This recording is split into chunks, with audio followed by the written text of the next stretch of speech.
So welcome back. ഇപ്പം നമ്മൾ last ക്ലാസ്സിൽ ഓപ്പറൻറ്റ് കണ്ടീഷനിങ് കൺക്ലൂഡ് ചെയ്തു. സോ ഈ ക്ലാസ്സിൽ നമ്മൾ ഓപ്പറൻറ്റ് കണ്ടീഷനിങ്ങും ക്ലാസിക്കൽ കണ്ടീഷനിങ്ങും പിന്നെ എല്ലാം ഒന്ന് സമ്മറൈസ് ചെയ്ത് പറ്റുവാണെങ്കിൽ അടുത്തത് നമുക്കൊന്ന് ഇൻട്രൊഡ്യൂസ് ചെയ്യുകയും ചെയ്യണം. So based on the time I will be deciding on that. Okay, അപ്പോൾ നമ്മൾ എന്താ ക്ലാസ്സിൽ പറഞ്ഞത്, എന്താണോ ഓപ്പറൻറ്റ് കണ്ടീഷനിങ് എന്നാ പറഞ്ഞുകൊണ്ടിരുന്നത്. ഓപ്പറൻറ്റ് കണ്ടീഷനിങ് എന്താണ്? ടു ലേൺ അസോസിയേഷൻ ബിറ്റ്വീൻ, എന്ത് തമ്മിലുള്ള അസോസിയേഷനാണ് ഓപ്പറൻറ്റിൽ ചെയ്യുന്നത്? ഒരു പെർട്ടിക്കുലർ ബിഹേവിയറും അതിൻ്റെ കോൺസിക്വൻസും, നമ്മൾ ചെയ്യുന്ന ഒരു ബിഹേവിയറിന് കിട്ടുന്ന കോൺസിക്വൻസിനെ ബേസ് ചെയ്തിട്ട് അതൊരു അസോസിയേഷൻ ഫോം ചെയ്തിട്ടാണ് നമ്മൾ എപ്പോഴൊക്കെ ആ ബിഹേവിയർ ചെയ്യും അല്ലെങ്കിൽ എപ്പോഴൊക്കെ ആ ബിഹേവിയർ നിർത്തും നമ്മൾ എന്നുള്ളത് ഡിറ്റർമിൻ ചെയ്യുന്നത്. സോ ഇത് എന്താണ്? റെസ്പോൺസസ് ആർ മോർ വോളണ്ടറി ആണ് അല്ലെങ്കിൽ എമിറ്റഡ് ആണ്. എമിറ്റഡ് എന്ന് ഓർത്താൽ മതി, കുറച്ച് കൺഫ്യൂസിങ് ആയി. വോളണ്ടറി എന്ന് പറയുമ്പം നമ്മൾ കുറച്ച് കൺഫ്യൂസിങ് ആയിട്ട് വരും. സോ ഇവിടെ നിങ്ങൾ ഓർക്കുക, ഇത് എമിറ്റഡ് ആണ്. വേറെസ് ഇൻ ക്ലാസിക്കൽ കണ്ടീഷനിങ് എന്ത് തമ്മിൽ അസോസിയേഷൻ നടത്തുന്നത്? There is an association between a stimuli and another stimuli. One stimuli is neutral stimulus and the other stimuli is unconditional stimulus. So we are forming an association between two stimuli and hence it is an elicited response ആണ്. And here also it is an automatic manner എന്നാണ് പറയുന്നത്. Okay, so ഇത് തമ്മിലൊരു comparison ആണ് നമ്മളിവിടെ നടത്തുന്നത്. Operant conditioning എന്ന് പറഞ്ഞാൽ എന്താണ്? ദ എൻഡ് റിസൾട്ടിനെ ബേസ് ചെയ്തിട്ടാണ്, അതായത് എന്താണ് consequence.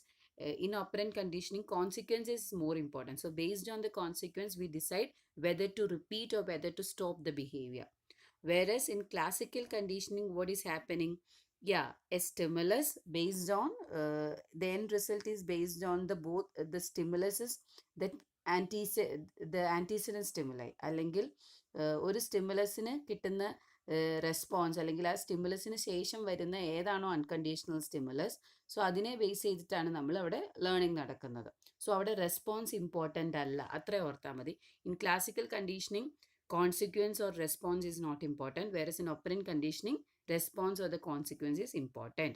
And here it's written operant conditioning is voluntary in nature. Voluntary in the means it is emitted ആണ്. Emitted means based on the consequences you decide whether to behave or not.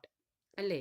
അടി കിട്ടുമെങ്കിൽ നിർത്തും. അപ്പം നമ്മൾക്കൊരു control ഉണ്ട്. So that is why it is known as voluntary.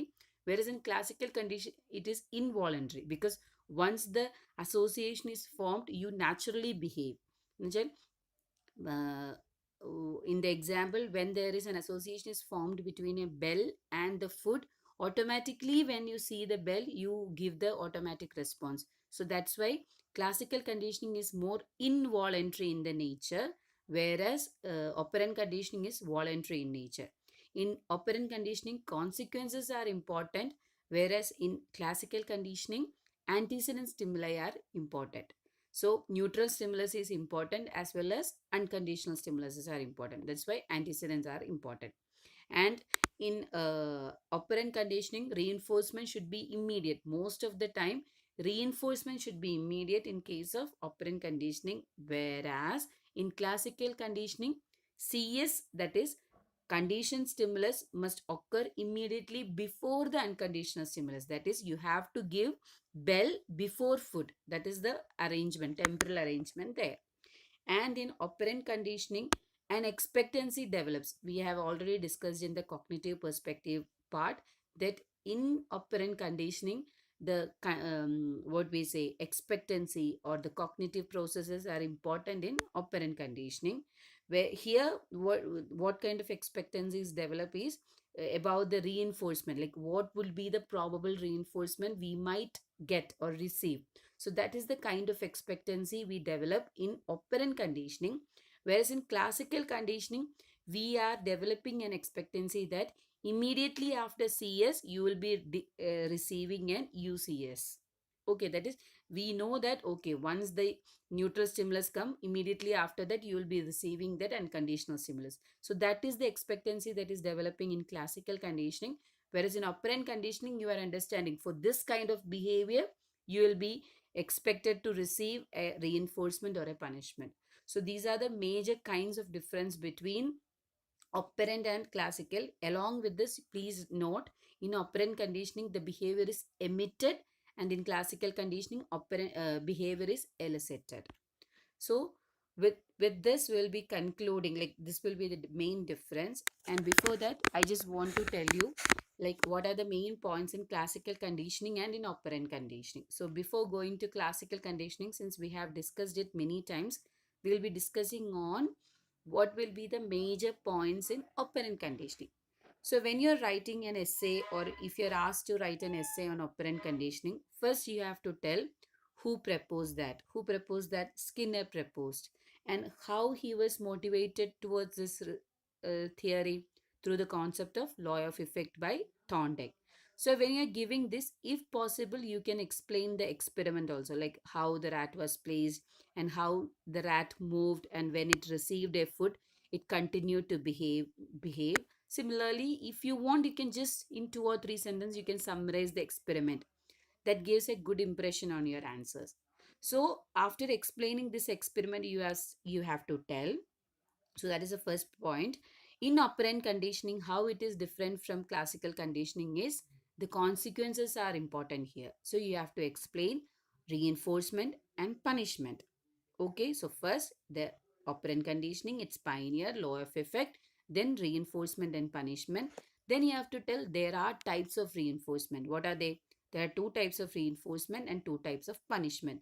So with example, if you're explaining it, it would be excellent. Okay, from your own personal experience or something. So that shows the teacher that okay, you got the idea. So you have to explain with that way. After that, you have to tell what are the types of reinforcers. Okay, if an essay asked, so you have to explain what are the types of reinforcers, what are the different types of reinforcers, primary and secondary. Primary means something related to basic biological or drive, so hunger, thirst, or that food and all are primary reinforcers. Whereas in secondary reinforcers, you have to say something that is learned, social in nature. So two of the examples are tokens are one example, social reinforcers are another example. So that is where you have to write. Then you have to write schedules of reinforcement. Schedules of reinforcements, like even if you change the order, it does not matter, but I am just connecting reinforcers, types of reinforcers, then schedules of reinforcers. There you have to write, you have to understand the difference between partial, continuous. Then you have to write the types of partial reinforcement, 4 types. Then you have to write what is the best form of reinforcement, that is variable ratio. Then, if you can, you should write what is partial reinforcement extinction effect or partial reinforcement effect. So, with that, schedules will be completed. After that, you have to write principles. The most important principles are which are they? Chaining and shaping. Along with chaining and shaping, you have to write stimulus control, stimulus generalization, discrimination, extinction, spontaneous recovery. Then you have to write application. What are they? Primark principle, then ABA, applied behavior analysis, then computer assisted instruction, and the last one is biofeedback. So with this, you can conclude the operant conditioning. Each and every points are important. And when you are asked to write any concept, just understand the word. From the word itself, you will be getting the answers. Like for example, in case of partial and continuous reinforcement means what? Receiving the reinforcement continuously. Whereas in partial reinforcement, reinforcement will be given partially. So in psychology, the most beneficial part is that the term itself, the concept itself, it has a self-explaining part. So understand that. So this is something regarded to operant conditioning. And now we'll be moving to classical conditioning. Again, what is classical conditioning? That you have to define. Who proposed it? Ivan Pavlov. Then explain the experiment with dog and Ivan Pavlov salivation, etc. Then you have to go to elements. What are the elements? Stimulus, response, unconditional stimulus, unconditional response, neutral stimulus, conditional response. Then you have to explain principles, acquisition. There you have to write the equation, that is food, salivation, bell, no salivation. You have to explain that. Then you have to tell what is acquisition, its types of acquisition, which is the best form of acquisition. Which is the best form of acquisition? Yeah, delayed conditioning is the best form of acquisition. So that you have to explain. After that, you have to explain about extinction. then spontaneous recovery, generalization, discrimination, higher order or second order conditioning. Then we'll be discussing on the application. It will be mainly of behavioral therapy kind. So which are they? Flooding is there, systematic desensitization is there, aversion therapy is there. If I missed anything, just add it. Okay, this is in my memory. So, like how I recollected the whole concept, I want all of my kids to do the same because this is the very important topic. Wherever you go after having this graduation, you will be benefited if you know the concepts. Okay. So with this, we'll be concluding operant and classical conditioning, which is the most important two topics in learning. So before that, I'll be just explaining one another concept, that is feedback. We already said that there is a difference between reinforcement and reward. Do you remember that? Reinforcement is anything that is to strengthen, whereas reward means that strengthening or weakening part is not important. You just give to because of your happiness or something. You are not aiming in the strengthening of a behavior. Whereas feedback is just you are giving an information about the response, whether it was good or bad. So there is no point of strengthening or weakening or something like that. You are giving an information. Based on the information, either the learning happens or the performance increases. So that is known as feedback. And based on feedback, there is a process that this is another practical which you will be seeing in your second year or probably in your third year, that is knowledge of result. It says that giving feedback increases the performance. So what I am doing right now while asking question is, okay, good, do it. It is an example of reinforcement also. But if you're writing an answer, if I'm telling, okay, just do like this, then you will be scoring more marks. Then you will be going in that direction and you will be performing. So then I will be saying, okay, do something, make small paragraphs, underline the things. So if you're repeating that, you're gradually improving your performance. So in that process, I'm not reinforcing you, I'm not telling you, okay, good, great, or something like that. Instead of that, I'm giving information about your performance. So the knowledge of result or the knowledge I'm giving on about the like the knowledge which you will be receiving based on my feedback will enhance your performance. So just understand what is the difference between reward, reinforcement, and feedback. Reward means just in order to like as if we are giving a sweet to a child, we don't have the intention of strengthening or weakening. It is just a form of appreciation, that is reward. Whereas reinforcement, the main a objective is to strengthen a behavior, and feedback is it's an information about your performance. Okay, I hope it's fine. So with this, we'll be just concluding that. Now we'll be just introducing the third main theory, that is observational learning. You know something? Last day's interview, I just received a question from this topic also. That was reciprocal determinism. So I already told you I got a question with regard to systematic desensitization. What was the topic? What is the theory behind systematic desensitization? Anybody remember? Okay, that was reciprocal inhibition. And now we'll be moving to observational learning. So, as I think a few of you might know what is observational learning, or okay, just tell me from the term itself that this is an another term which has a self-explaining property. What is observational learning? Tell me, what is observational learning? Yeah, learning by observation. Simple. That's it. That is observational learning. In that, you have to learn the process. What are the processes? Here, the process and principles are same. So, if you're asked to write the process of observational learning or principles of observational learning, you can write the same answer. So, process and principles are same.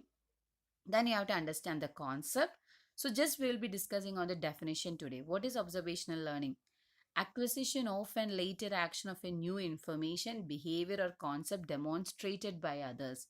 So if you're learning something by observing others or based on some others demonstration, you are being a part of observational learning. So uh, these are the main, like, what simply, you can just tell, if you are learning by observation or by the outcomes of others, you are being a part of observational learning. It is the third major force. And one thing, observational learning is, this is a concept by Albert Bandura. Okay, this concept was developed, or this theory was developed by Albert Bandura, and he did a very famous experiment that was known as Bobo doll experiment. This thing, which I have shown in the picture, is the Bobo doll. So, based on Albert Bandura's, it is one of the major psychological experiment. Okay, if you are going through the 10 major psychological experiments, you will see one as Bobo doll experiment. So, this is very important, because this is something that related, like, later took us to the information that children learn aggression through observation. So that is why this is a very important topic. So this experiment you can see also in your social psychology, because it says that aggression is learned through observation. So that is Bobodol experiment. So if you're asked to explain social learning, you have to tell Bobodol or Albert Bandura's observational learning is a kind of social learning. Okay, so this is Bobodol, and anyway, I'll be explaining it in the next video. But still, you have to just, if you can, just go through the experiment. So it's nothing but, there were like 72 children were taken for the experiment. They were divided into three parts. 24 children were shown to an aggressive model. This is something related to that aggression. A simpler form of experiment is, a child was taken to the experimental hall, where the child observes the other children and how they are treating their toys. It is like that. This child was treated in a room with a two-way mirror, and the child could see what is happening in the other room.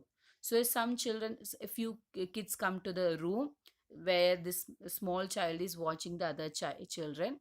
So, what the child is seeing is, a group of children comes and they are playing with the toys. So, there are so many toys along with this Bobo doll. So, thus 24 children, or a few children are coming, they are playing with the toys, and again they are playing with, either they will be playing with the Bobo doll, or they will not, like, they are not giving any importance to the Bobo doll. But after, so this, the small child will be watching this from a two-way mirror. Two-way mirror means you can see what is happening in the other side, but that the subjects or the participants can't see what is happening inside. So that in police interrogation, and you can see this two-way mirror. So there are this 24 children will be seeing a non-aggressive, like, the child will be watching the other kids playing with all the toys. They are not harming Bobo doll. So in a next part, some other children will be coming, but those children were asked to hurt or trouble this Bobo doll. There were some dangerous things like a stick or something dangerous sort of. So these children were asked to harm this Bobo doll. Again, this child within that two-way mirror was is watching this. What the coming the a new group of children are coming, and they are actually harming this. So then the experiment happens. What is that? The child goes to that room, and what will be the child's doing? What will the child do after watching these two things? A group of children playing and a group of children harming the Bobo doll. What will be doing? What will be he or she doing? Yeah, it is seen that the child will probably have a tendency to repeat the same action, like to harm the Bobo doll. So this was the experiment. If possible, please do watch the experiment. Yeah, you can see this. See, this is the same kind of behavior. One person is harming, so the child goes and the child is repeating the same activity. See how the child is acting towards that Bobo doll. So this is the kind of experiment. If possible, just go through the experiment. This is known as Bobo doll experiment. Then you will be having a better understanding. Okay? Later we will be discussing on the other topic. So thank you so much. I hope you will be going through this experiment.